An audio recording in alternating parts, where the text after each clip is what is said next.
las obras de Dios se revelen. ¿Qué tipo de Dios egoísta sería ese? Aquí necesitamos entender que en el griego ese ¿para qué? Ni este pecó ni sus padres, pero ¿para qué? Esa interjección ¿para qué? En griego es iná, que quiere decir ya que o para qué. Ahora vamos a leer el texto de la manera. Ni este pecó ni sus padres, pero ya que ha nacido así, las obras de Dios se van a revelar. Oh querido, desde que el pecado entró al mundo, el dolor es una ley. Sufren los grandes, los pequeños, los culpables, los inocentes, los hombres, las mujeres, los niños, los ancianos. El dolor es inevitable, pero ya que el dolor es inevitable, mientras Cristo no vuelva, porque cuando Cristo vuelva acabará el dolor, ya que mientras estamos en este mundo, ya que el dolor es inevitable, las obras de Dios serán manifestadas. Esto es maravilloso. Dios no es culpable del sufrimiento. El pecado entró por causa nuestra. Hoy peregrinamos en este mundo de dolor, pero nos resta la esperanza de que Jesús viene para colocarle un punto final al dolor en este mundo. Ahora sí vamos a la lección número 13 para el 29 de junio del año 2024. Esta es la última lección. La próxima semana entramos al estudio del Evangelio de San Marcos, un nuevo trimestre. Pero la última lección de este trimestre tiene como título El triunfo del amor. Y el propósito de este estudio es mostrar que finalmente, después de una larga lucha, de un largo conflicto, finalmente el amor de Dios vencerá. Finalmente el dolor tendrá fin. Finalmente entraremos al reino de los cielos con el Señor Jesucristo. Hablemos del primer subtítulo, Esperanza en tiempos difíciles. Mira, aquí vamos a hablar del fin del tiempo de gracia y de la angustia de Jacob. Te digo una cosa, Dios es amor. Si dependiese de Dios, todos los seres humanos se salvarían. Pero no depende solo de Dios. Dios ha hecho todo lo que era necesario hacer para salvar al ser humano. Pero como Dios creó al hombre libre, no lo puede forzar, no le puede obligar a aceptar la salvación. Y por más que el plan de redención se haya cumplido, todo se haya realizado para nuestra salvación, si nosotros no queremos, pues la salvación no tiene ningún valor para nosotros. Esta idea va contra el universalismo, porque hay gente que cree que Dios es amor, Dios es misericordia y por tanto todos se salvarán. No. Dios es misericordia, Dios es amor, pero solo se salvarán los que acepten la salvación en Cristo. Hoy día, Dios llama, toca la puerta del corazón, insiste una y otra vez. Pero va a llegar un momento en que Jesús necesita volver y el tiempo de gracia llegará a su fin. Y eso es lo que dice Apocalipsis 22, 7, 11 y 12. Leo. He aquí vengo pronto, dice Jesús. Bienaventurado el que guarda las palabras de la profecía de este libro, que contiene la verdad, ¿no es cierto? El que es injusto, sea injusto todavía. Y el que es inmundo, sea inmundo todavía. Y el que es justo, practique la justicia todavía. Y el que es santo, santifíquese todavía. He aquí yo vengo pronto, y mi galardón conmigo, para recompensar a cada uno según sea su obra. Interesante este texto. El tiempo de gracia tiene fin. Va a llegar un momento antes de la venida de Cristo, en que las puertas de la gracia se cerrarán. Pastor, ¿cuándo va a suceder eso? No, ni tú, ni yo, ni nadie puede saber, solo Dios. Pero se va a cerrar. Hasta ese momento, el que podía ser salvo, sería salvo. El que aceptaba, sería salvo. Por más pecador que hubiera sido en la vida, si se arrepentía, si confesaba, si aceptaba la gracia de Cristo, estaba salvo. Pero cuando el tiempo de gracia se cierre, ahí el que es justo seguirá siendo justo. Y el que estaba perdido, pues estará perdido. Ya no hay más posibilidad de salvación. Pero no necesitas asustarte, porque Daniel capítulo 12, 1 y 2 dice lo siguiente: en aquel tiempo se levantará Miguel, el gran príncipe que está de parte de los hijos de tu pueblo. No voy a explicar por qué Miguel es el gran príncipe, pero si aquí el texto dice que el gran príncipe que está de parte de los hijos de tu pueblo, se refiere al príncipe, al hijo del rey de los reyes, al Señor Jesucristo.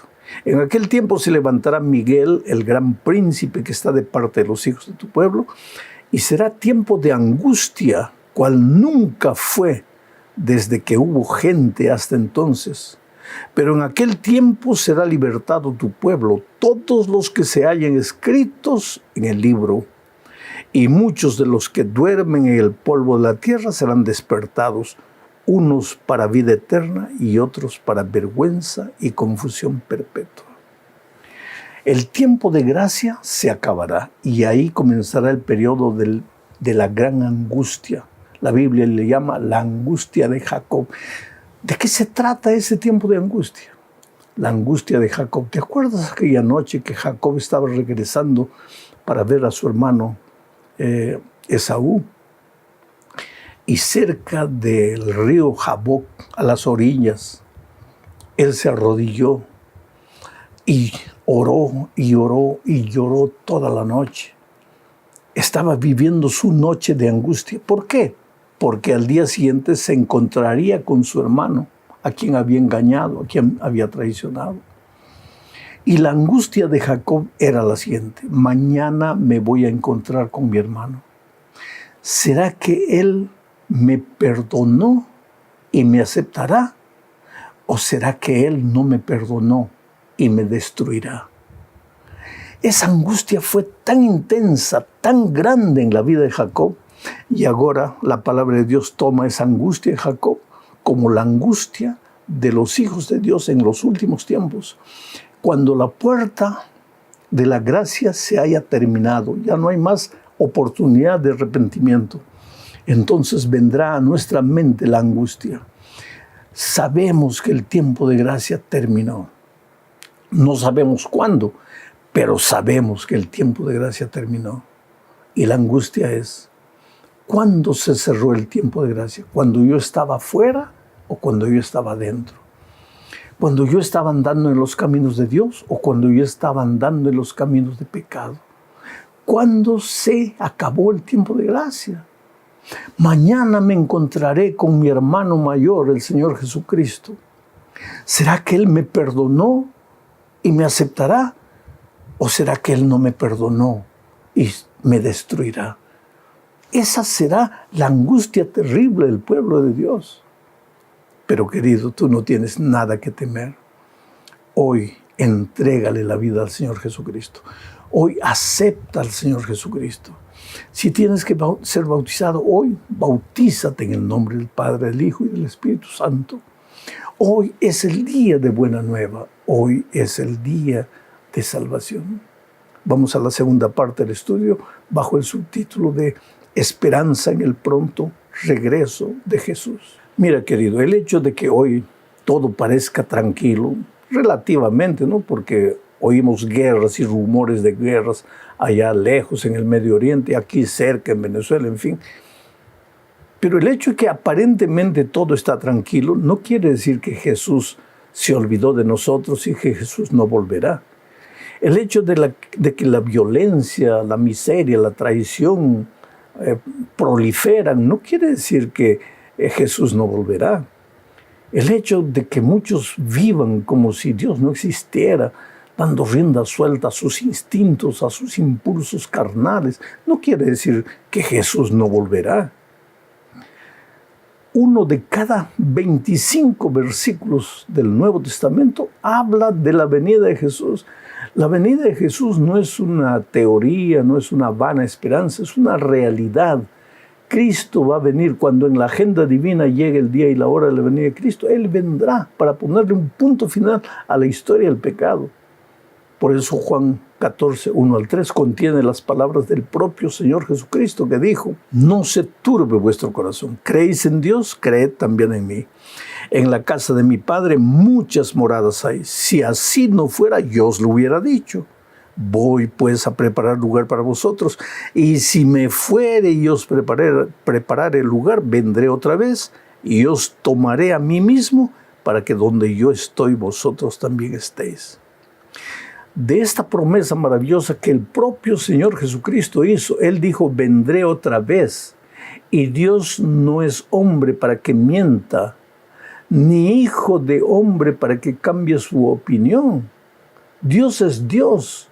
El Señor Jesucristo es Dios, uno con el Padre y con el Espíritu. Y Él dijo: vendré otra vez, y puedes creer que el Señor Jesucristo vendrá. Aunque los seres humanos hoy día, muchos se burlen, se ríen de la bendita esperanza de la vuelta de Cristo, Él vendrá. Y a sus hijos, a los que creen en su palabra, Él les dice: no se turbe vuestro corazón. En otras palabras, no os entristezcáis, no os desesperéis, aunque veáis el pecado multiplicándose, aunque veáis que el mundo parece que se va a desaparecer solo, no temáis, porque yo volveré. ¿Y qué es lo que Tito 2, 11 al 14 dice?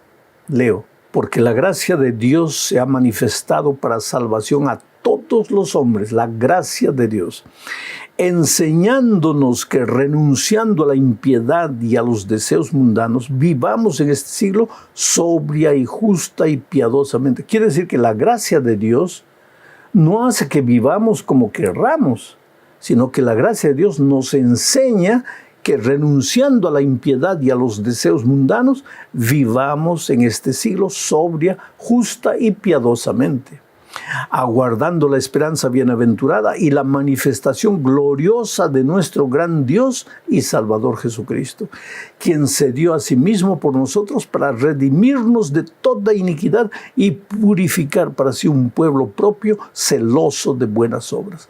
¿Qué dice Pablo en la carta a Tito? Dice que la gracia del Señor Jesucristo se manifestó, colocó en nuestro corazón la esperanza de su venida, de su segunda venida. La gracia del Señor Jesucristo nos enseña a vivir sin mancha en este mundo. Y dice que la gracia del Señor Jesucristo visa preparar un pueblo para encontrarse con Cristo, pero un pueblo celoso de buenas obras. ¿Tú ves de qué manera maravillosa Pablo une la gracia y las obras? Somos salvos por la gracia para preparar un pueblo deseoso de buenas obras. Las obras tienen un lugar en la vida del cristiano. Las obras no salvan, la gracia salva. Pero si la gracia te salvó, vas a producir buenas obras. Vas a seguir en obediencia a los 10 mandamientos de Dios. Vamos a la tercera parte. Aquí se habla del milenio en la tierra. ¿Qué sucederá cuando Jesús regrese? Veamos lo que dice Apocalipsis 20, 1 al 3. Vi a un ángel que descendía del cielo con la llave del abismo y una gran cadena en la mano, y prendió al dragón, la serpiente antigua, que es el diablo y Satanás, y lo ató por 1000 años y lo arrojó al abismo y lo encerró y puso su sello sobre él para que no engañase más a las naciones hasta que fuesen cumplidos 1000 años. Después de esto debe ser desatado por un poco de tiempo.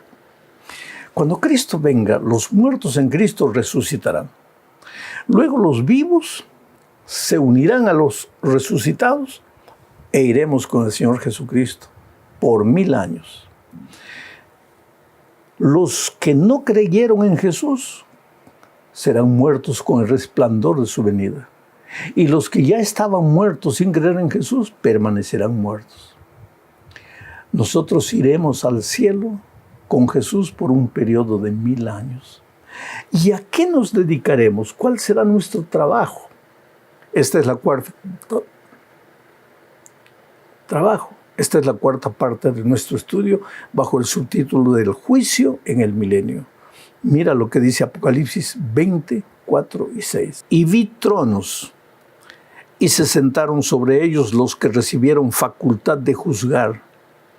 Y vi las almas de los decapitados por causa del testimonio de Jesús y por la palabra de Dios, los que no habían adorado a la bestia ni a su imagen y que no recibieron la marca en sus frentes ni en sus manos, y vivieron y reinaron con Cristo 1000 años.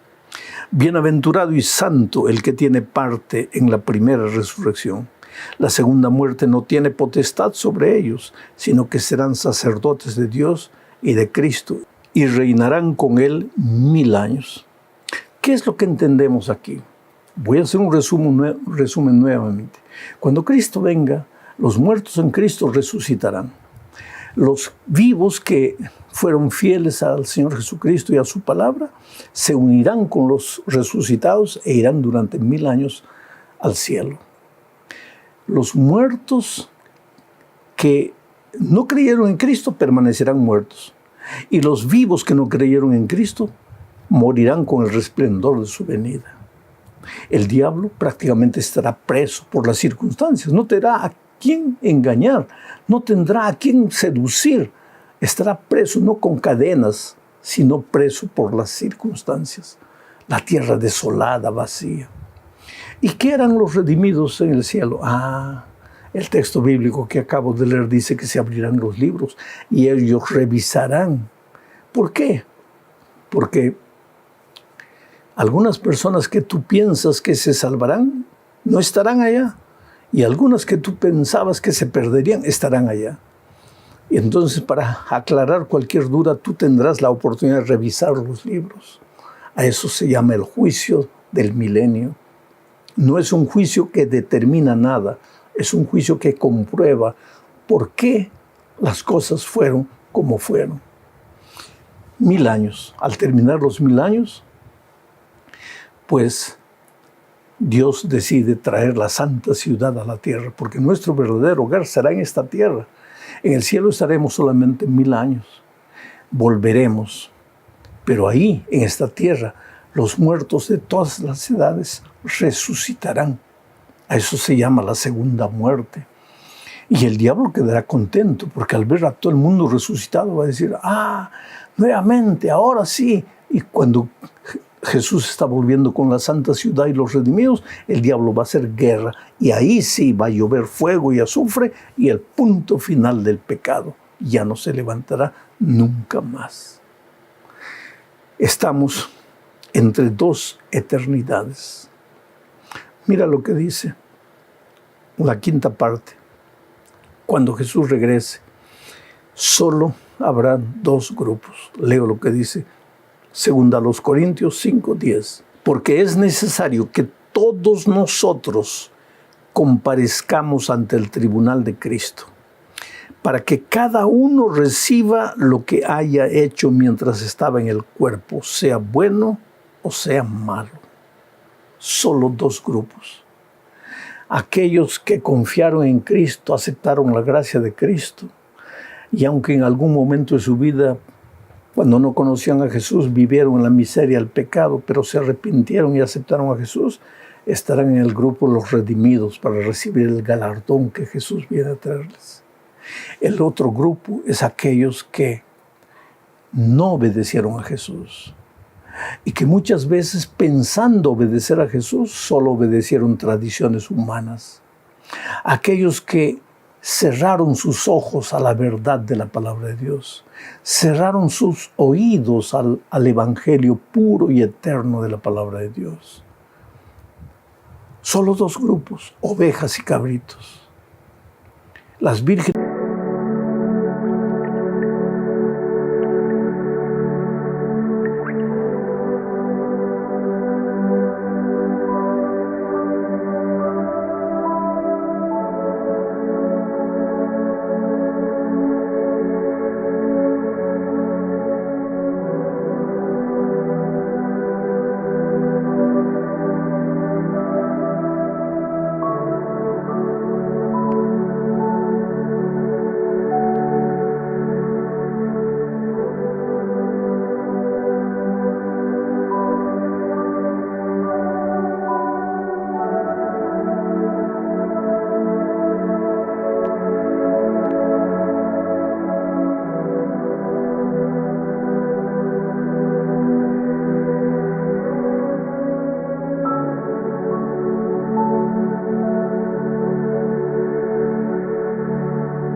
sunshine light, colors so bright, feeling right. Hop in my shoes, run into the day, sparkles in the air, come and play. Laughing and dancing around we go, hearts are like fireflies aglow. Singing our song under the blue sky, holding hands high, you and I. This is my happy dream, like a sweet melody. We're flying so free. This is my happy dream, forever you and me, singing it in harmony. Smiles all around, everywhere we see.